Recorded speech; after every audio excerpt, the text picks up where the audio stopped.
আপনারা খেলেন তো এই খেলা দেখে আনাস রাদিয়াল্লাহু তাআলা আনহু ভুলে গেলেন যে বিশ্বনবীর জামা আনতে হবে। উনি ভুলে যে উনিও দাঁড়িয়ে খেলা দেখতে শুরু করলেন।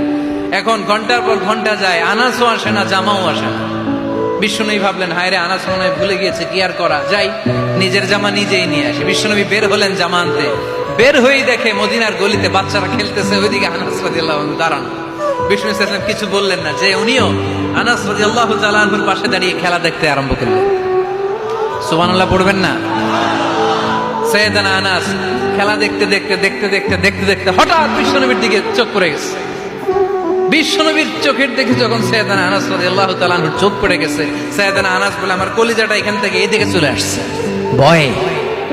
কিসে? ভয়ে। উনি বললেন, আমার গলা শুকিয়ে যেতে আরম্ভ করলো, কাঁপতে লাগলাম। হায় হায়, এখন আমার মনে পড়ছে বিশ্বনবীর জামা আনতে পাঠাইছিল, ভুলে গেছে খেলার আবেশে পড়ে। উনি বললেন, বিশ্বনবী আমারে ধমক দেন নাই, আমার গায়ে হাত তোলেন নাই, জামা আনতে পাঠাইছি, এখানে খেলা দেখতেছো এটাও বলেন নাই, বিরক্তিও প্রকাশ করেন নাই। বিশ্বনবী শুধু একটা হাসি দিয়েছেন, স্মাইল। কি দিয়েছেন? একটা মুচকি হাসি দিয়েছেন। কি হাসি? সাইয়েদানা আনাস বলে, ওই যে ওই দিনের বিশ্বনবীর মুচকি হাসির শাসন মরার আগের দিন পর্যন্ত আমি আনাসকে সোজা রাস্তায় রেখেছি, আর ডানে বায়ে নেয় নাই।